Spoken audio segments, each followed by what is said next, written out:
오늘 저희에게 주시는 하나님의 말씀은 요한복음 14장 15절부터 31절입니다.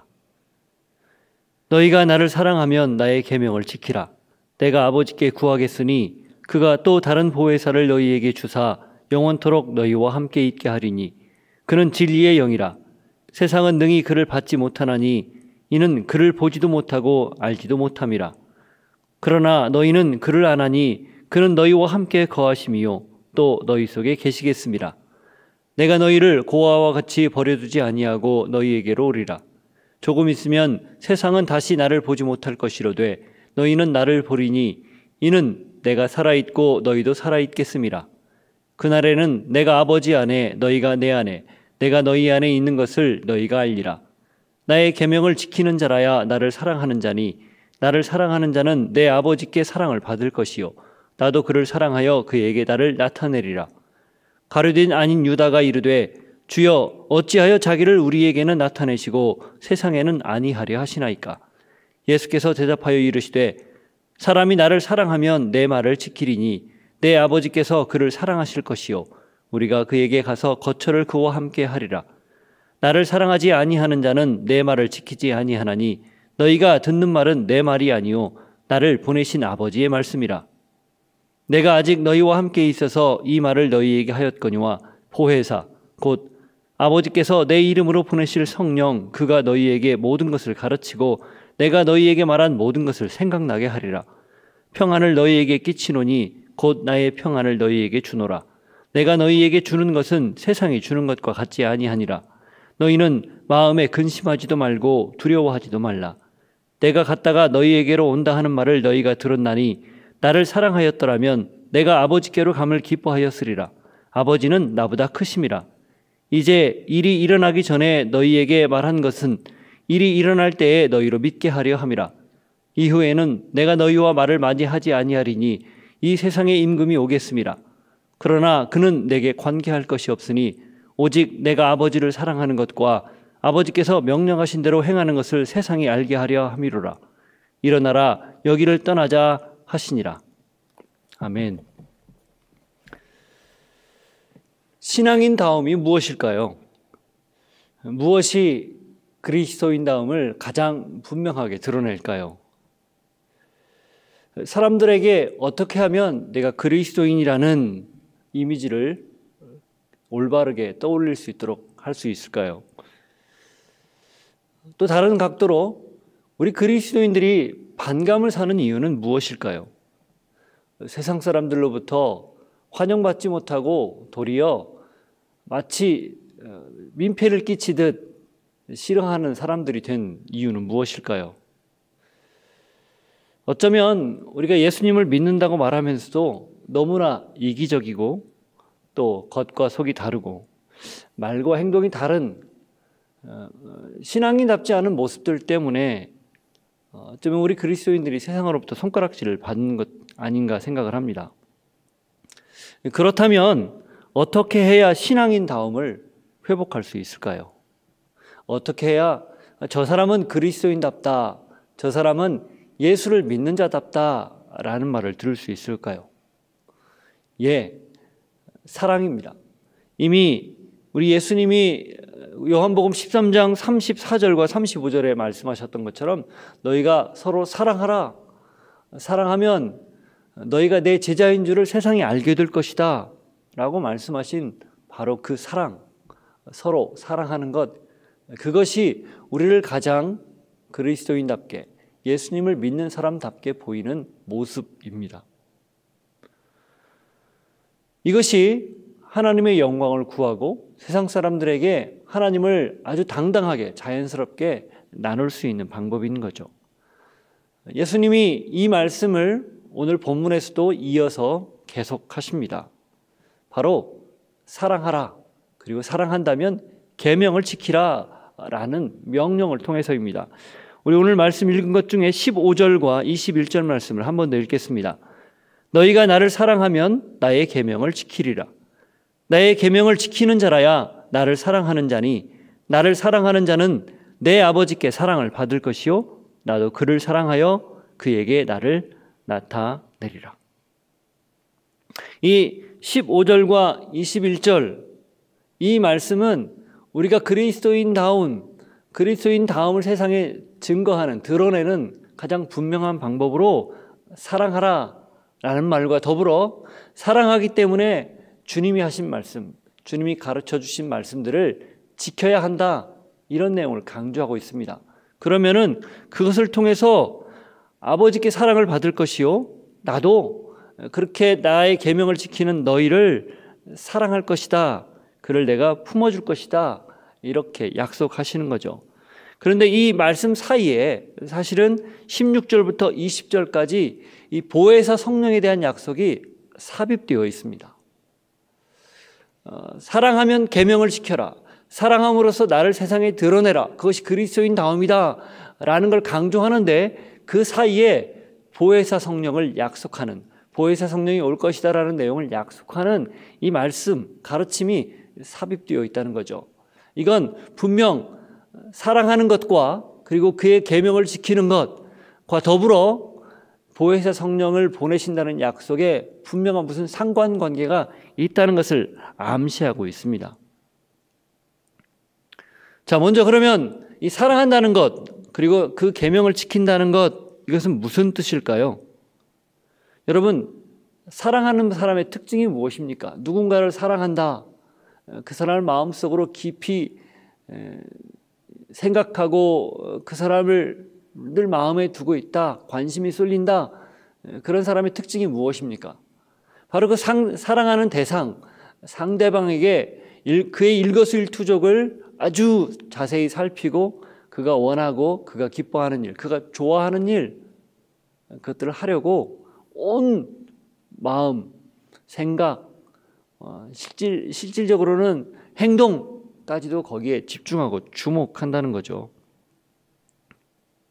사랑하기 때문에 상대방이 원하는 것, 상대방이 바라는 것, 상대방이 좋아하는 것, 그것들을 자발적으로 하고 싶은 그러한 열망이 이 마음속 깊은 곳에서부터 솟구치는 거죠.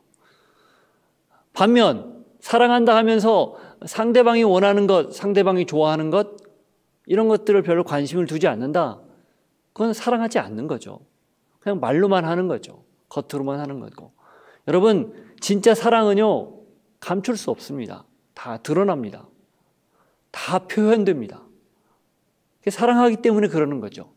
그래서 오늘 이 말씀과 연결해서 보면은 우리가 예수님을 사랑한다면 그 예수님이 원하시는 것, 예수님이 바라는 것, 예수님이 소망하는 것, 예수님이 꿈꾸는 것, 예수님이 가르쳐준 것, 그것을 늘 떠올리고 생각하고 염두에 두고 그 원하시는 대로, 말씀하신 대로 지키려는 몸부림이, 그런 열망이 사랑하는 사람 안에, 그 대상을 사랑하는 우리 안에 자연스럽게 배어나게 된다는 겁니다. 요한일서 3장 18절에 보면 우리가 사랑하되 말과 혀로만 사랑하지 말고 행함과 진실함으로 사랑하자, 요한 사도가 가르쳐준, 그렇게 도전한 이유입니다. 더불어서 하나님을 사랑하고 계명을 지키는 것이 하나님의 자녀를 사랑하는 것이다 라고 요한일서 5장 2절에 말씀하신 것도 같은 맥락이라는 거죠. 여러분, 오늘 주님이 우리에게 분명하게 말씀하셨어요. 사랑하면 나의 계명을 지키라. 우리가 사랑한다면 하나님이 말씀하신 것, 그것을 당연히 지켜야 될 것입니다. 주님을 사랑한다 하고, 하나님을 사랑한다 하고, 우리 곁에 있는 나의 가까운 사람들, 이웃들, 가족들 마음속으로 깊이 사랑하지 않는다면 그것은 거짓이기 때문에 그렇습니다. 요한 사도가 그런 말씀을 계속했죠. 어떻게 보이지 않는 하나님을 사랑한다고 말을 할 수 있니? 보이는 사람을 사랑하지 않으면서. 안 맞는다는 거죠. 서로 배치된다는 거죠. 따라서 그리스도인이 가장 그리스도인담을 드러낼 수 있는 분명한 방법은 내 주변에 있는 사람들, 내 가족들, 심지어는 품을 수 없는 사람들조차 사랑하는 것입니다. 그들을 품고 그들을 위해 기도하고 그들과 함께 아파하고 그들과 함께 고민하고 그들과 함께 그 현장에 들어가 같이 기도하는 것, 그것이 우리가 하나님을 사랑하고 예수님의 말씀을 지키는 방법일 것입니다. 자, 그러면 사랑하지 않으면 어떻게 될까요? 예수님의 계명을 지키지 않게 되겠죠. 반대로 예수님의 계명을 지키지 않으면 무엇일까요? 사랑하지 않는 것입니다. 이런 맥락을 잘 보여주는 것이 가룟유다인 아닌 유다가 예수님께 물은 질문을 통해서 그 질문에 답하는 예수님의 설명 안에 담겨 있습니다. 22절부터 24절을 한번 읽어보겠습니다. 시작. 가룟유다인 아닌 유다가 이르되 주여 어찌하여 자기를 우리에게는 나타내시고 세상에는 아니하려 하시나이까. 예수께서 대답하여 이르시되 사람이 나를 사랑하면 내 말을 지키리니 내 아버지께서 그를 사랑하실 것이요 우리가 그에게 가서 거처를 그와 함께 하리라. 나를 사랑하지 아니하는 자는 내 말을 지키지 아니하나니 너희가 듣는 말은 내 말이 아니요 나를 보내신 아버지의 말씀이니라. 이 유다가 질문하죠. 왜 세상에는 주님 당신을 나타내지 않습니까? 그 질문에 예수님이 답변합니다. 나를 사랑하는 자, 곧 나를 사랑하기 때문에 내 말을 지키는 자, 그만이 나를 받을 자격이 있다. 나는 그와 함께 그런 자들과만 함께 할 것이다.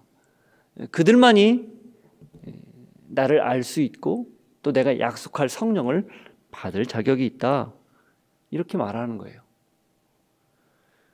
이런 사람들만이 아버지의 사랑을 받을 자격이 있다 말씀하시는 거죠. 이런 사람들만이 성령님이 함께하는 그 약속을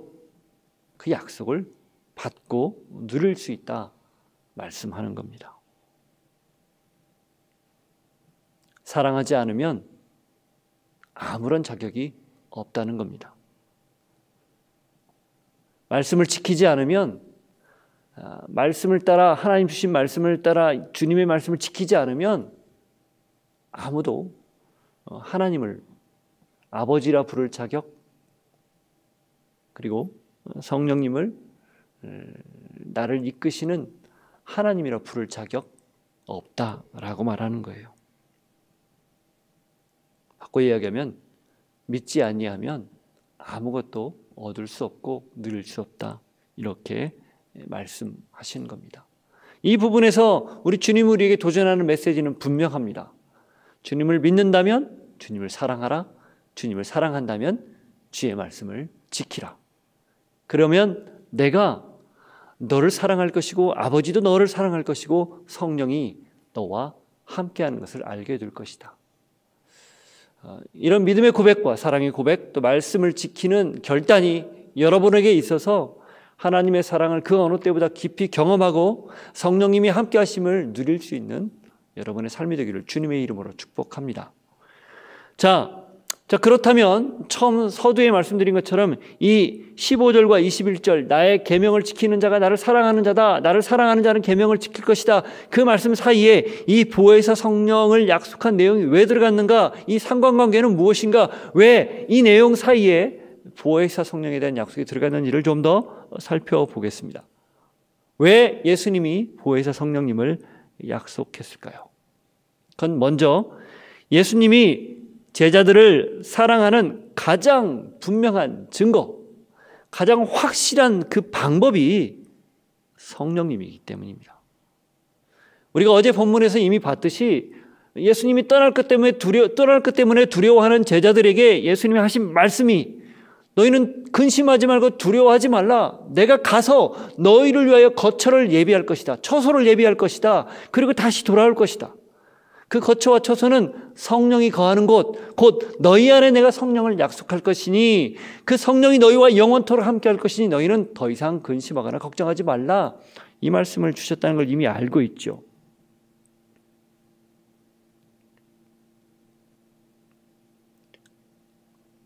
절대 떠나지 않는 예수 그리스도의 진리의 영, 그 영이 너희와 함께할 것이니 두려워하지 말라. 이 말씀을 주신 거예요.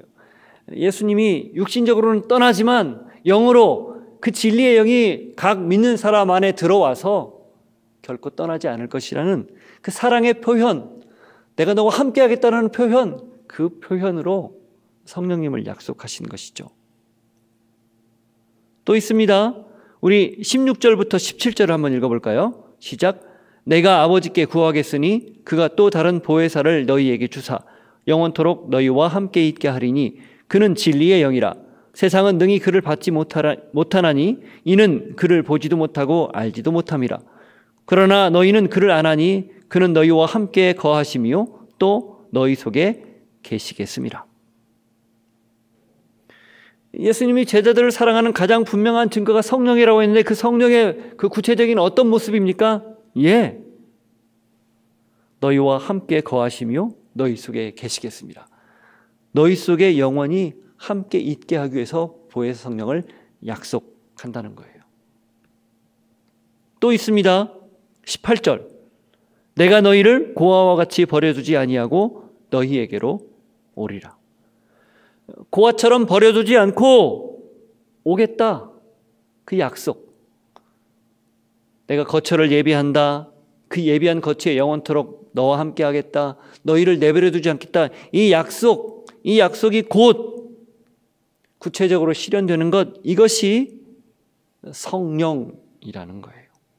그리고 이것이 예수님이 제자들을 사랑하는 방법이었다는 겁니다.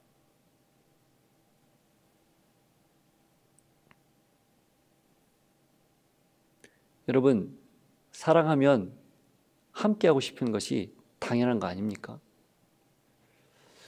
사랑하기 때문에 그 곁에 있고 싶은 것 너무 지극히 정상적이에요.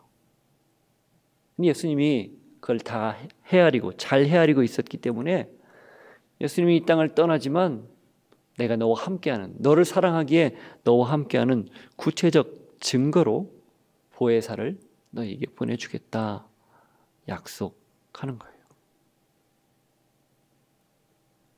여러분, 예수님이 제자들을 사랑하는 이 가장 분명한 방법으로 성령을 약속하셨다는 것을 꼭 기억하시기를 바랍니다.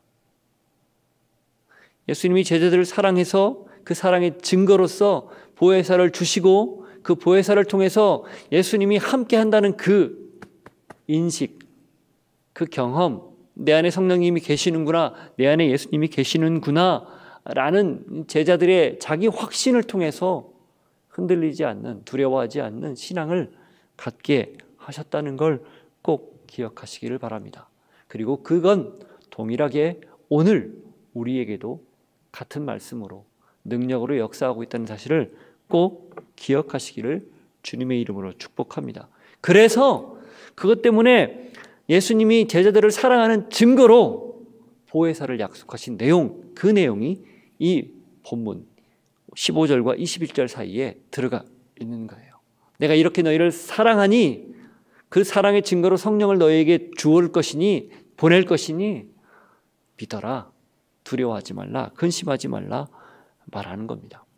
이것이 이 보혜사 성령을 약속한 첫 번째 사랑의 증거로서 약속이라는 것을 보여준다면, 두 번째는 이 보혜사 성령이 그리스도인으로 하여금 예수님의 말씀을 지킬 수 있도록 돕는 분이라는 사실을 깨닫게 하기 위해서, 보여주기 위해서 성령님을 약속하고 있다는 사실입니다. 26절 말씀을 한번 읽어보겠습니다. 시작. 보혜사 곧 아버지께서 내 이름으로 보내실 성령, 그가 너희에게 모든 것을 가르치고 내가 너희에게 말한 모든 것을 생각나게 하리라. 성령님만이 예수님의 말씀에 대한 올바른 해석자입니다. 더불어 성령님만이 예수님의 말씀을 지키게 하는, 지킬 수 있도록 돕는, 역사하는 유일한 분입니다. 성령님만이 또한 그리스도의 말씀을 깨닫고 깨달은 대로 살 수 있도록 역사하시는 유일한 분이라는 거예요. 보혜사 그가 너희에게 모든 것을 가르치고 말한 모든 것을 생각나게 하리라. 이 보혜사라는 말의 의미는 이 헬라어 의미를 보면 파라클레토스, 옆에서 돕는 자, 혹은 옆에서 변호해 주는 자, 변호사 같은 그런 이미지가 있습니다. 내가 무언가 얘기를 하고 무언가를 해야 되는데 그걸 잘 못할 때 그 옆에서 조력자로 붙어서 그 말을 잘 이해할 수 있도록 상대방을 이해시키는 그런 역할, 이게 보혜사라는 의미. 그때 당시 헬라 문화권에 있었던 일반적인 것을 차용해다가 그 개념을 쓴 거예요. 성령님이 바로 그런 역할을 하신다. 그러면 어떤 의미에서 보혜사입니까?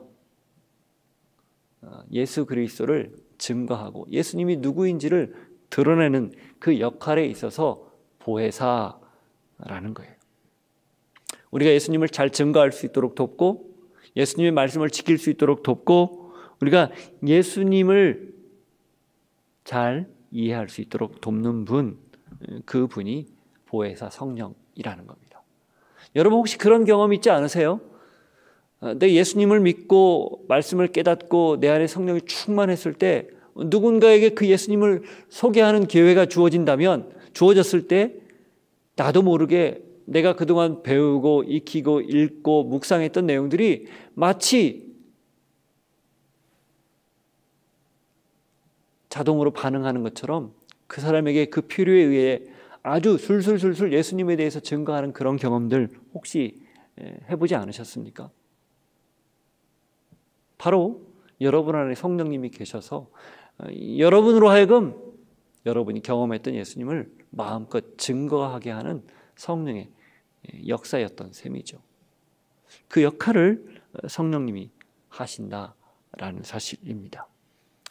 그래서 예수님이 성령을 약속하신 거예요. 우리를 고아처럼 내버려 두지 않고 우리로 하여금 그 성령에 힘입어 예수님을 온전히 증거할 수 있도록, 예수님을 정확하게 증언할 수 있도록 하기 위해서 성령님을 약속하신 겁니다. 오늘 또 여러분 성령님과 동행하며 여러분의 삶에 할 수 있든 할 수 없든 때를 얻든 못 얻든 예수님을 증거하는 그런 충만한 도전, 충만한 역사, 충만한 그런 마음속의 열망이 여러분에게 있기를 도전합니다. 자, 이제 끝으로 예수님이 자신의 죽음의 의미를 설명을 합니다. 우리 27절부터 29절까지 한번 읽어볼까요? 평안을 너희에게 끼치노니 곧 나의 평안을 너희에게 주노라. 내가 너희에게 주는 것은 세상이 주는 것과 같지 아니하니라. 너희는 마음에 근심하지도 말고 두려워하지도 말라. 내가 갔다가 너희에게로 온다 하는 말을 너희가 들었나니 나를 사랑하였더라면 내가 아버지께로 감을 기뻐하였으리라. 아버지는 나보다 크심이라. 이제 일이 일어나기 전에 너희에게 말한 것은 일이 일어날 때에 너희로 믿게 하려 함이라. 예수님이 자신의 죽음을 다시 한번 예고합니다. 그리고 그 의미를 설명합니다. 죽음을 이미 3번씩 예고했었죠. 그걸 다시 한번 확인시키고 그 죽음의 의미를 설명하는데 성령님과 관련해서 이 말씀을 연결해서 해석해 보면 내가 가는 것, 그래서 내가 아버지께로 감을 너희가 정말 기뻐할 수 있는 이유, 다시 온다는 말을 너희가 듣고 그리고 나를 사랑하기 때문에 아버지께로 감을 기뻐할 것이라고 이렇게 말하는 이유는 내가 가는 것, 그 십자가를 통해서 온 세상을 구원하고 다시 부활한 다음 너희에게 보내줄 성령, 그 성령이 너희 각 사람에게 임할 것이기 때문에 기뻐할 수 있었을 것이다 라고 이야기하는 거예요. 지금은 너희들이 알지 못하는데 이 일 후에 그 일이 다 일어나고 나면 그때 가면 깨달을 수 있게 될 것이다 이야기하는 거죠. 그러므로 평안하라, 근심하지 말라 말씀하는 겁니다. 다시 돌아올 것이기 때문에 다시 와서 성령을 우리에게 부어줄 것이기 때문에. 여러분, 오늘 말씀을 통해서 우리가 깨달을 수 있는 것은 우리가 주님을 사랑하고 주님을 우리의 마음속 중심에 둔다면 자연스럽게 일어날 수 있는 반응이 그의 말씀을 지키는 것이라는 사실입니다. 그리고 그 말씀을 지킬 수 있도록 돕는 분, 그분이 성령님이라는 것. 그 성령님이 내 안에서 역사하고 계신다는 것. 그래서 나로 하여금 그 말씀을 지킬 수 있도록 도울 뿐 아니라 그 말씀을 증언하고 증거할 수 있도록 역사하시는 분이라는 사실. 그 성령님이 예수님의 죽으심을 통해서, 부활하심을 통해서, 그리고 승천하심을 통해서 우리 가운데 오신다라는 것, 이 사실입니다. 이걸 깨닫고 오늘 하루도 주님과 동행하고 말씀을 지키며 성령님과 함께하는 여러분 모두가 되기를 축복합니다. 기도하겠습니다. 하나님 아버지, 오늘 말씀을 통해서 우리가 주님을 사랑하기 때문에 당연히 주의 말씀을 지키는 것이라는 것을 깨닫게 되었습니다. 주님을 사랑하는 만큼 우리가 주의 말씀을 따라 오늘도 최선을 다해 성령님을 의지하고 말씀을 지켜낼 수 있도록, 살아낼 수 있도록 역사하여 주옵소서. 지금은 우리 구주 예수 그리스도의 은혜와 하나님 아버지의 사랑과 성령님의 교통하시며 위로하시며 충만하신 역사하심이 주님을 사랑하기에 주의 말씀을 지킵니다, 그렇게 살겠습니다 결단하고 고백하는 주의 백성들 머리 위에, 삶의 자리 위에 함께 하시기를 간절히 축원하옵나이다. 아멘.